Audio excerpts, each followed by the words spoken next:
Welcome to All Abilities Network Podcast. Now, here is your host, bilingual certified life coach, advocate, and the founder of All Abilities Network, Alvaro.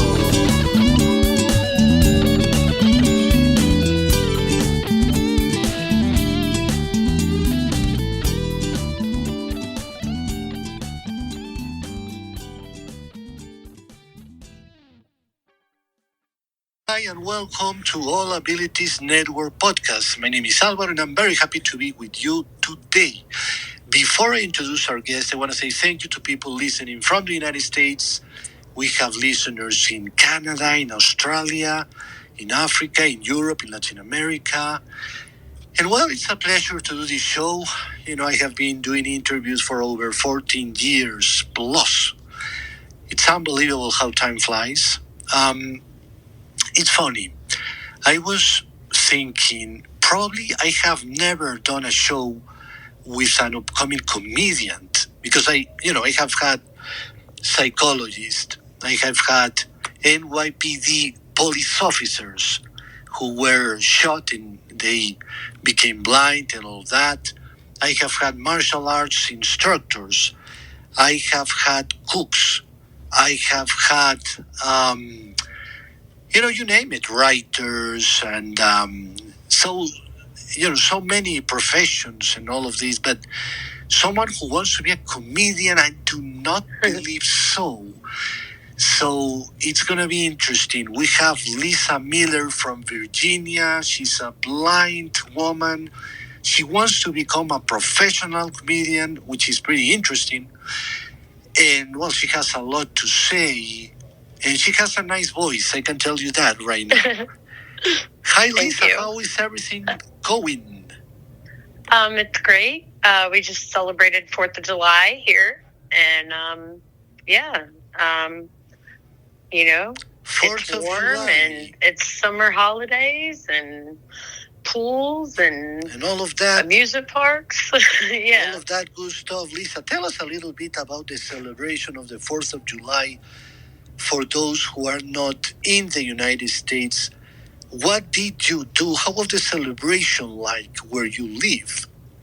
Well, 4th of July is I believe it's the most American holiday, and it is to celebrate.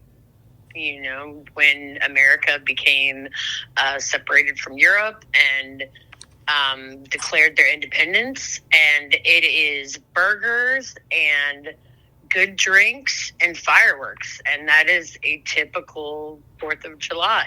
Is just good friends, good food, good entertainment, and good fireworks. Awesome, Lisa. Great to start for our conversation, although for our listeners, I'm getting hungry and it's very early here where I live. So, Lisa, what's the cause of your blindness? So I have been type 1 diabetic since I was 5 years old. And when I started having complications from diabetes. Diabetes affects your body everywhere. It's not just your blood sugar. But I started having neuropathy complications, and then one day for work when I was 25, I just woke up and I had blood in my vision, and that led to 14 operations, and I have silicone bubbles in my eyes holding my nerve and my retina together with the hopes that I won't be blackout blind. So I can see colors, lights, contrast. I wear a lot of black and white. It's sometimes it can be different from hour to hour. So, what's your age now? I just turned 39. Very good age to start your comedy tour, you could say. Yeah. So, Lisa, diabetes. I know many blind people with diabetes. It's the number one cause of blindness now. So much so, huh? Wow. Yeah. And how do you deal with that emotionally? For 11 and a half years, I didn't. For 11 and a half years, the first 11 and a half years, I didn't know what to do. I didn't know how to go on. I went to a blind center. I got hit by a car. So it was, Oh, well. I didn't deal with it well. And then, I had a problem with drugs. I had I was living in a shell of myself, and I didn't live. I didn't do anything. I just existed. And then finally, I don't know what it was, but it was just one day, it was just like, hey, you know what? Like, if you're only putting energy into negativity, that's all the energy you're going to get back is negative energy. So it was like, once I stopped focusing on the fact that I was blind, but then I figured out how to, like, I met other blind people that are still living their life. I have a blind friend that races motorcycles. He went blind from getting in a motorcycle wreck, and he still races motorcycles to this day. So Wow. it was a lot of meeting other blind people that helped me. And then it was just really realizing how blind the whole rest of the world is to how a blind person lives in life. So it's like, I get told all the time, Lisa, you're not a normal blind person. You don't act like a normal blind person. I look at them and I'm like, but you're the only, I'm the only blind person you know. So it's, yeah. Elisa, how has been your family with this? My family has been great. Actually, my mom, when I told her recently, I said, hey, Mom, I want to move to Texas. I want to become a comedian. It was, I will buy you the house next to me. I don't care. Like, my mom is very supportive. My mom has been very supportive of me my whole life. And as much as she doesn't want me to leave, she knows that this is what I have for myself right now. I found my purpose. Before I went blind, I was in automotive. I did cars. I drove tow trucks. It's not really something you can do blind. So I've had to restructure my whole life. Right. And comedy is what has given me, I can make anybody laugh about anything. I have people that just call me and they'll be like, Lisa, I call you when I'm in the worst of my situation because I know you'll make me laugh. So, I was listening to you talking and thinking most of the best comedians in history, they didn't have an easy life. Do you agree?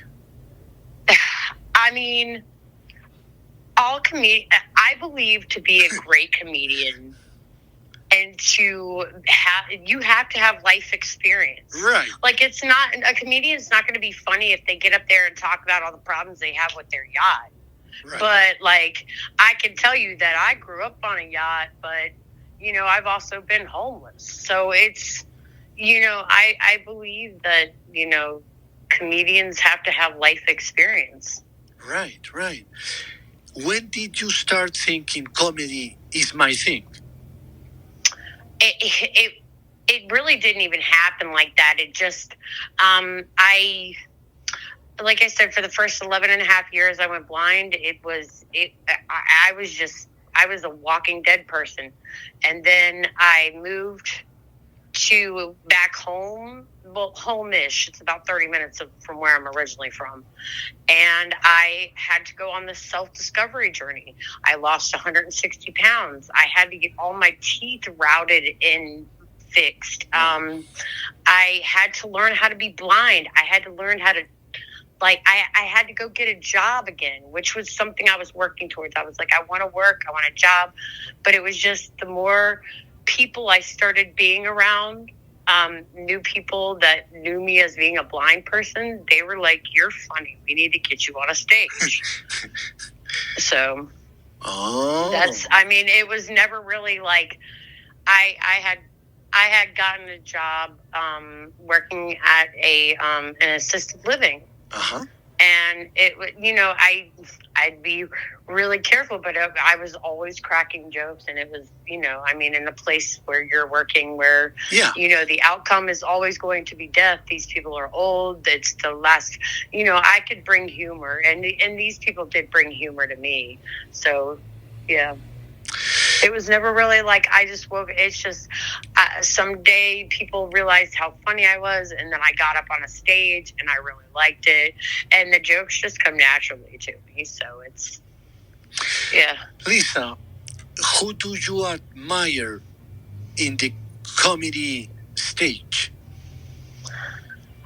I mean, I have it. It's a tricky path. Because I really try not to listen to a lot of other comedians, because I don't like people try to say, the plagiarism of a joke, and it's, this comedian said this joke already, but if I'm not listening to other comedians, I didn't get that joke from them. But I love Ralphie May. Ralphie May was one of my first comedians I really latched on to. I like all the guys from Blue Comedy Tour. I love Angela Johnson. And I really like Angela Johnson. She's a female. She used to be a cheerleader, so she's not a funny looking girl. She's a pretty girl. She's not your typical comedian, and that's what I love about her. It's, I can look at her as a role model.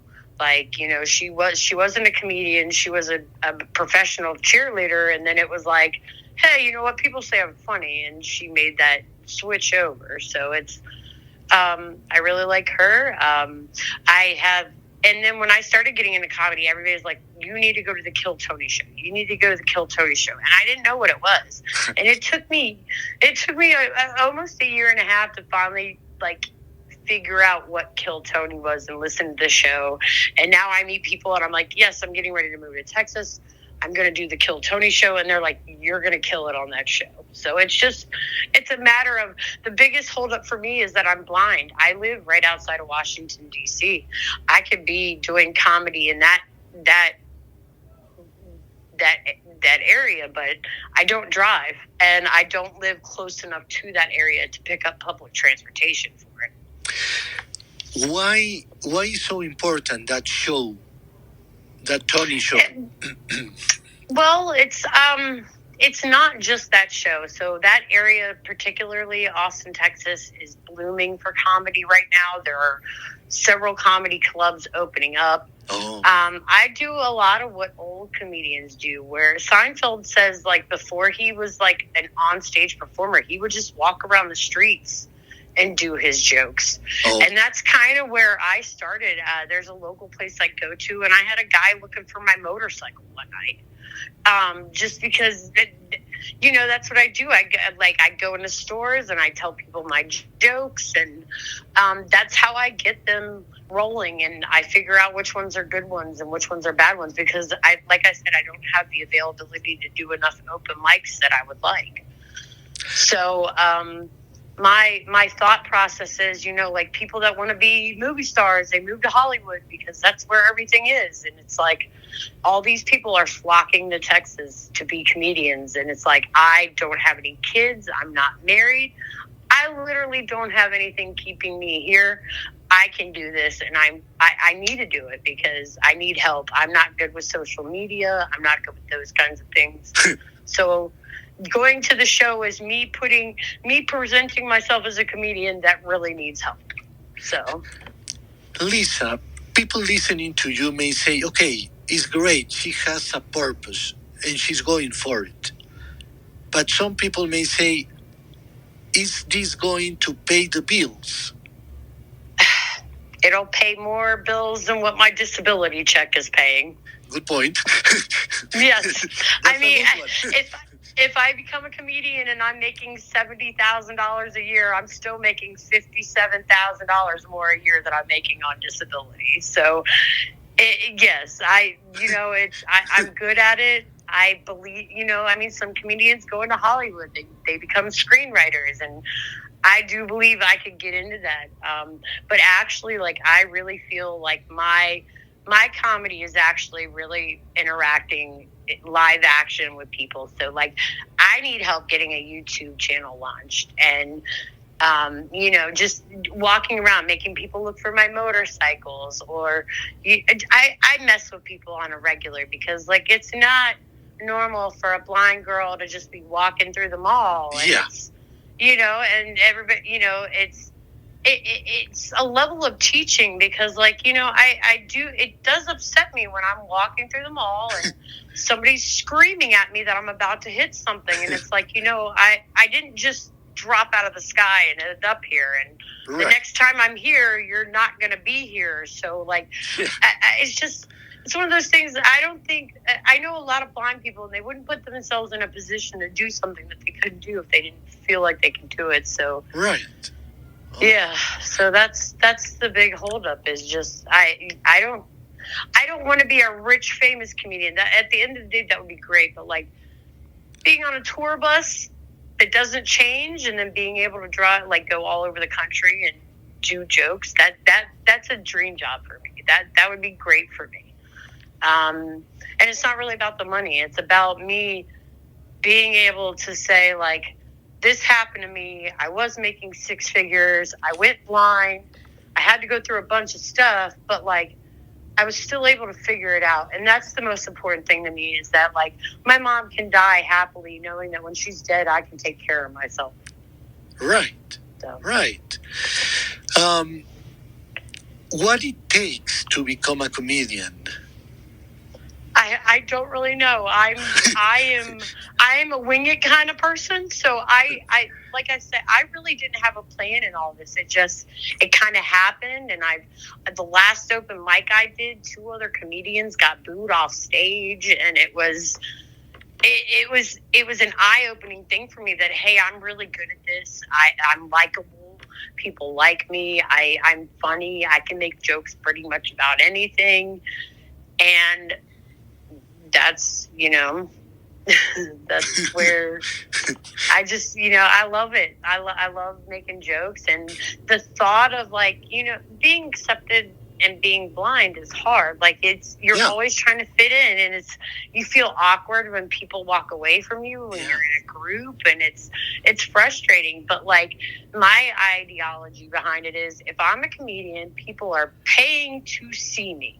And even if they don't like me, they can leave and I still get paid. And it doesn't affect me. Like, and that's like, I like that. That seems like an ideal life for me. Right. I was thinking about Seinfeld. I have watched so many sitcoms in my life. King of Queens, Everybody Loves Raymond, Seinfeld, and Friends. I didn't like. I may be one of those rare people that didn't like Friends too much. I think Friends was more of a female comedy. What about Big Bang Theory? Did you ever watch that? I have heard of that a lot, but I haven't seen it. No. That's a very funny show. But King of Queens I love, because I love New York and the environment. I love it. And also, did you see this one? Oh, Becker with Ted Danson. That's very nice. So. Also from New York. And of course, Three's Company's one of my favorite, because John Ritter was for me a great one. Great actor, and it seems he was a great person too, and so that was another one. And I have seen hundreds of shows, but it's funny, not in the last, maybe after Seinfeld and King of Queens and Everybody Loves Raymond, not so many. I don't know, maybe some of the humor that is made in the movies, for instance, I'm not sure I love it. Sometimes they use, in my view, too much vulgarity and all of that. I'm not a fan of that. Yeah. That's what I like Seinfeld, because he didn't go into that, and it's more kind of for all the family kind of things. So yeah. Yeah.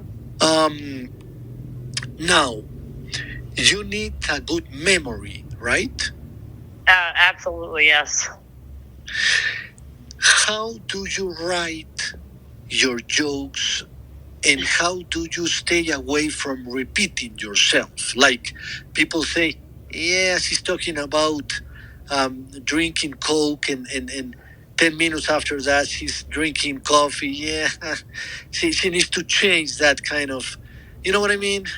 Yeah, because they're trying to work on segueing. So segueing is when you have a joke and then you touch back to that joke on another joke. Yeah. And it is an art. It's a talent, and it takes work. But I have an eidetic memory, and it's I remember all my friends' birthdays. I just remember a lot of stuff. Wow. The last 10-minute skit I did, I wrote it and memorized it in 3 hours. Oh, well. So it's very easy for me to do that. It's just, and my jokes, I mean, I wake up every day and write jokes. They come to me in real life. They come to me. A lot of my jokes are real life, and that's, they just, I do. It's just, I'm very good with words, and it's just I don't have a problem memorizing. And that's what I found. Like, that's the part of being a comedian, is how you structure your skit so that you can remember it, so that it isn't an easy, rememberable pattern. So it's, I mean, my first open mic I completely bombed, and it was because I was not told that I could not be an adult. I did not know that it was a PG comedy show. Oh. And there were literally like 5-year-olds running around, and there were people over 60, and I was just like, wow. And if now, a year later, being more prepared, knowing things about, I should have checked the venue. I should have talked to the owners of the establishment. I was going through a middleman.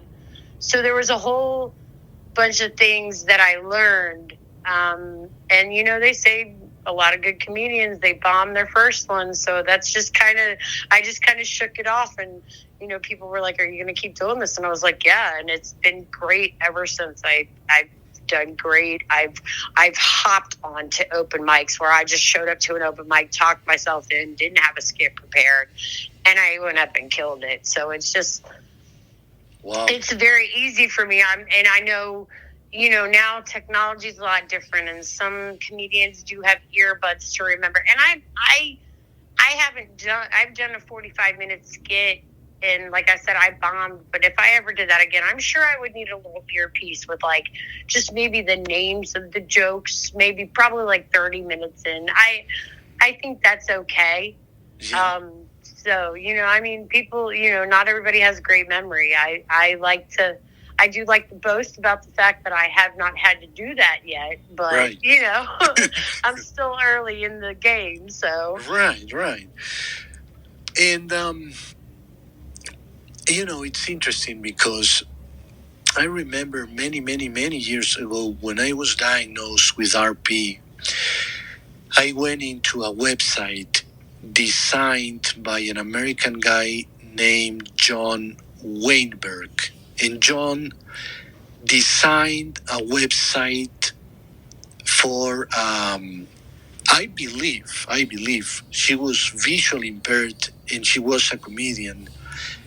I believe, and it was more than 25 years ago, so trust me, I may be wrong, okay? My memory sometimes is pretty good, sometimes not. I believe her name was Julie Gold or something like that. That says something to you or nothing? I don't know the name, but that's kind of, you asked earlier about the Kill Tony show.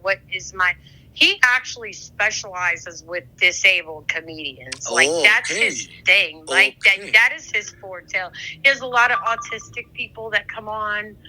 He has one girl, her name's Winona Judd. No, Fiona. It's Fiona. I can't remember, but she's in a wheelchair, and I mean, has speech impediment. But she's very funny. She's very well known. She was made famous because of that show. So, yeah. Wow. So my next question is, how do you feel about artificial intelligence in this world? Do you have any thoughts about that? I think it's going to. It's a battle that I'm already fighting. Okay. I had First Amendment tattooed down my leg. I have been battling with Facebook over jokes that I write that are, and my frustration is these are sometimes they're my original jokes, and AI reads them and they interpret them wrong. And that's my issue. But I know as long as AI is along, I'll always have a job as a comedian. So there's that. But yeah, no, it's frustrating because I'll write a joke that's going around on a meme and I'll get flagged for it. So I think about AI the same way I feel about all technology. It is generally making people lazy.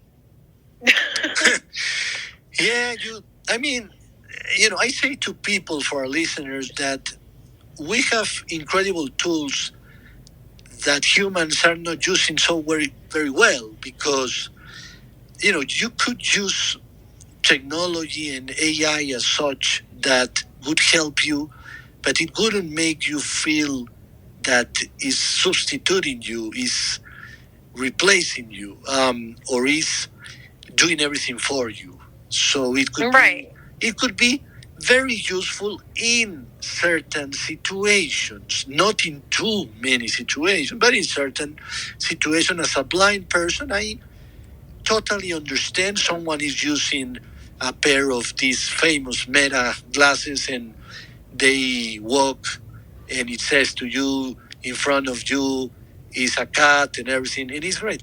But when people are overusing this and they are starting to lose the ability to think and the ability to use their brain. Come on, many people are doing no, it's that. just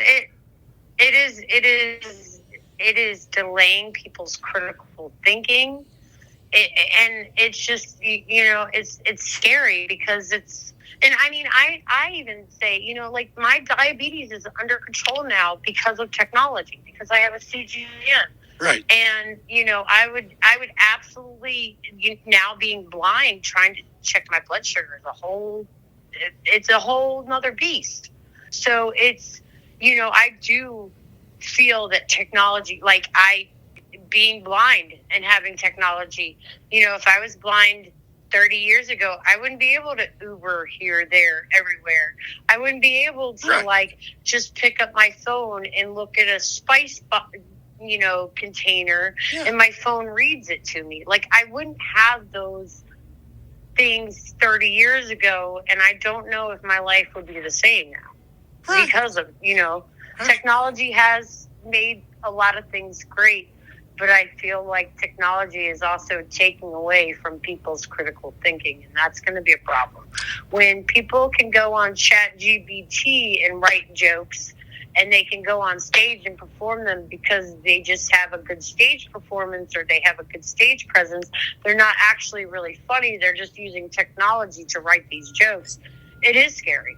So. Yeah, no, it's a good point, and I hope people will realize that before it's too late. And, I was reading the other day in Europe, they are trying to minimize the impact of AI in making people smarter. And when I say making people smarter, is that from high school, they are telling them to think in a different way, to start not depending so much on technology. So we'll see. It's really a battle that is going on right now. So it's fascinating to see what's going to happen. I'm always optimistic, Lisa, but it depends on how humans use what we have to our disposal for sure. Now, Lisa, I'm going to do a different thing from the shows I've done in 14 years. Okay. For the last 5 minutes, you are going to take the stage and you are going to give us a few jokes and you're going to say goodbye for me for the show. So you're going to end the show in whatever way you want it to, but you're going to give us a flavor of how Lisa is doing comedy. But before you do that, I have a joke to tell. I'm not good at jokes, but I said to myself I need to do something, So Yeah. I have a joke that I remember I read that when I was probably 11 years old. I am 51 in a week. I'm going to be 51. So this is being recorded. Oh, so you're a Cancer too? Oh, you're a Cancer? Astrology sign. Yeah, I'm a Cancer. I'm June 23rd. So yeah, you're a Cancer the too. best sign for sure. The best. Mm-hmm. I mean, for our listeners, we are good people. We are sweet. We are kind. We are romantic. We are smart. Yeah. We are caring. I mean, what can I say? I love it. So, no wonder we get along, Lisa. And I just met you. So, imagine that. So, yeah, I'm turning 51 for our listeners, July 12th. So, this will be posted along those days. So yeah, it's been more than almost 40 years knowing this joke. So I'm not going to try to make it super professional. Just as it goes. Let me see. There is this guy that goes into a restaurant, sits down, and says to the waiter, "Please bring me a soup." So the waiter brings the soup, and this man takes the spoon, puts the spoon inside the soup, and says, I don't know, this is not looking good. So he says, "Waiter, come here." And the waiter comes and says to him, "Waiter, there is something inside my soup, isn't it?" And he says, "Yes, sir, there is a mosquito inside your soup." And the man says, "What? What is he doing?" "Well, sir, he's swimming." Well, 40 plus years of that joke. Anyways, that's why I'm not in comedy, my friends. Anyhow, Lisa Miller has the virtual stage. She has 5 minutes and she will say goodbye to show. So before she says that, I want to say thank you, Lisa, for being with us. You are very nice, very kind. You're going to do great in Texas. And thank you. After you say goodbye to the show and everything, a few seconds after that, I want to talk to you about someone that you may know. And if you don't know him, you should know him. Okay? Okay. So this is Alvaro from All Abilities Network podcast saying goodbye. And Lisa Miller, take it away.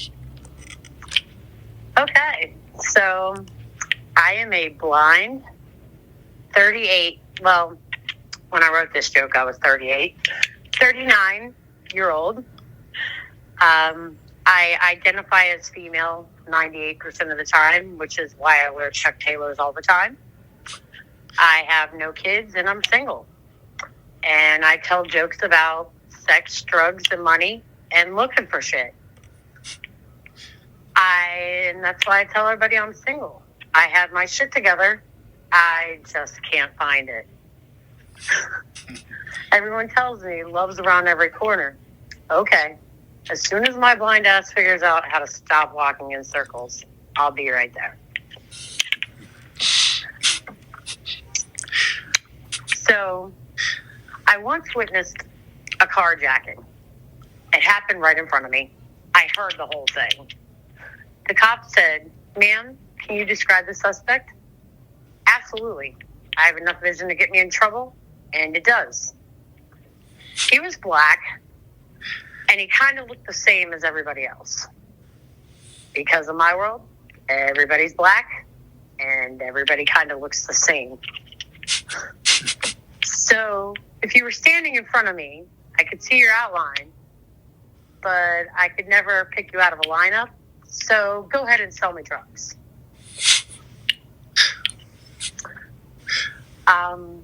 I also have, I started going blind about 14 years ago. So I did not take sex ed blind. But do you think it goes something like this? If it has Braille on it, leave it alone.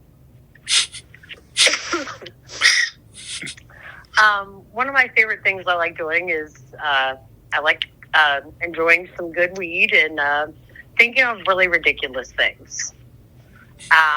So, do you think that Dippin' Dots was created by a blind child to compete with Alphabet Soup? And do you think that God created skin tags so that a blind person could identify a dead body?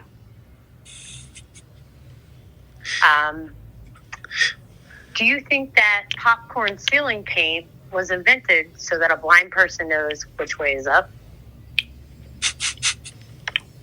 Do you think that gravity exists because God was having just a little bit too much fun playing whack-a-mole? Do you think that Beanie Babies are the result of a failed attempt at a Braille petting zoo?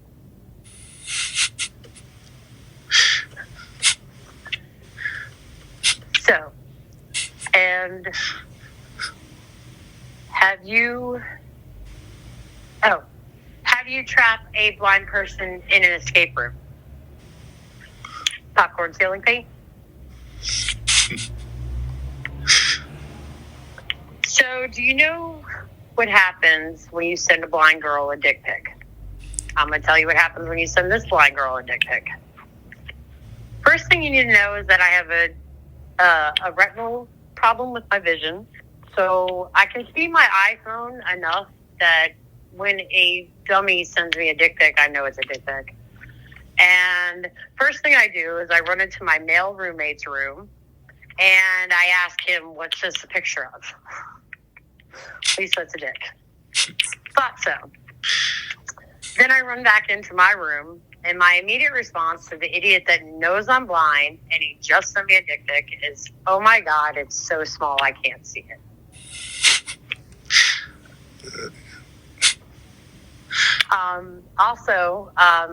I've been noticing I've been saying y'all a lot lately. And I have a problem with that because, well, for a couple reasons. Number one, I'm not from that part of Virginia.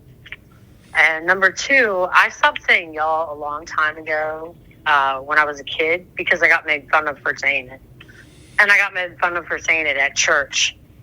And yes, this was a Catholic church. And yes, Catholics are horrible people. I should know. I'm one of them.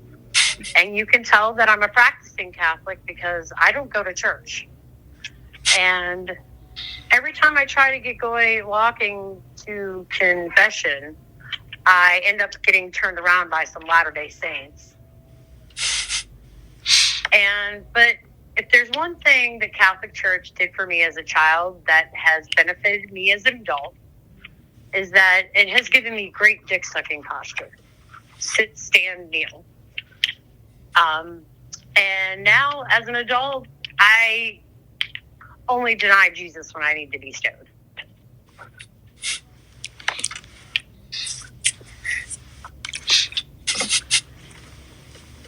I don't know. I don't have a timer set.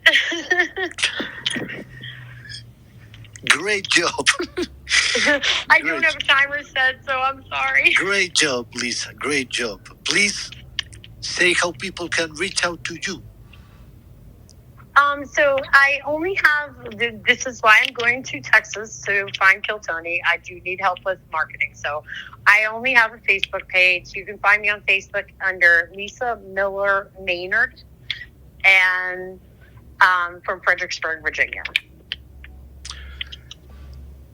People listening say, okay, you have a lot of talent. You're going to be great in comedy places and everything. So We'll be following your career, that's for sure, Lisa. Thank you so much for everything.